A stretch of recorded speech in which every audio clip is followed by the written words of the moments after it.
Hello guys, so today we're going to be talking about Dances with Wolves and The Natural as we finish up the semester with our final vlog. To start off, we see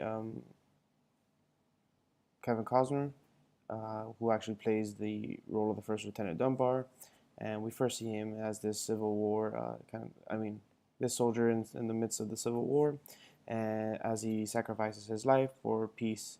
Um, and his kind of survival of the battle and kind of returns back to home could be, I guess, reference to the rebirth to a certain extent, and now has this altered purpose.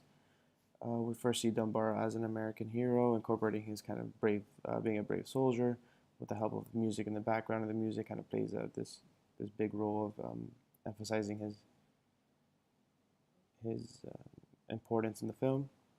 We then meet or are introduced with the Sioux tribe, who are very community oriented, and it kind of ties back into our lecture videos. This idea of ritual not being able to exist without a community.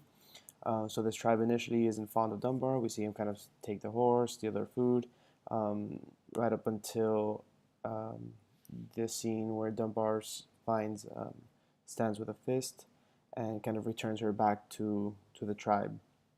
After this, the tribe kind of invites him to this initiation dance, which could obviously be seen as their ritual. Um, and this kind of this whole process of him being accepted into the tribe, we also see him hunt for the buffalo, um, and him befriending Two Socks, the wolf. Um, and instead of him kind of killing it or skinning it or hunting it for game, he kind of just, as I said, befriends him, um, and this all kind of plays in together to this idea of animalism, where humans and nature are kind of like one, and the Sioux tribe sees this and is becomes accepting and ends up liking him. And the interesting part here is that although Dunbar was actually seen as this heroic soldier and this well-respected man, or from his men, uh, when they finally find out about, or when Dunbar tells them how kind of like civilized and how nice the Sioux tribe are, he's kind of instantly seen as a traitor. Next, we're going to talk about the natural, and this was actually more enjoyable for me on a personal level, as I play baseball my entire life. So it's kind of interesting to see this film and how like baseball played a role in this kind of analytical process of myth and ritual. Um, so we can actually see a direct correlation with, as mentioned as mentioned in our lecture, uh, this Pop Fisher myth. No, the Fisher King myth, as we see Pop Fisher, this kind of direct correlation as Pop's own, and this idea of the Holy Grail. Pop's own Holy Grails to win the World Series championship.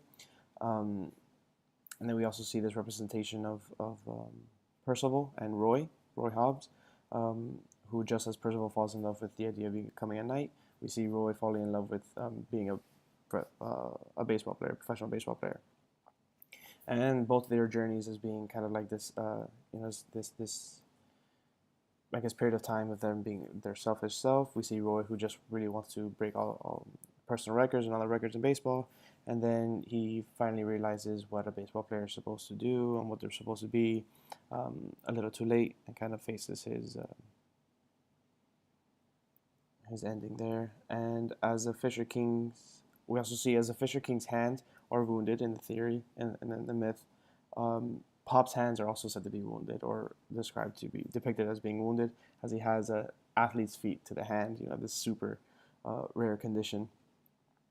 We also see, which was really interesting, this myth of the Excalibur, or that this idea of the Excalibur, as it pertains to Roy, and how this Excalibur, gives the user certain powers. And then the natural, we see Roy's bat made from the tree that's hit by the lightning.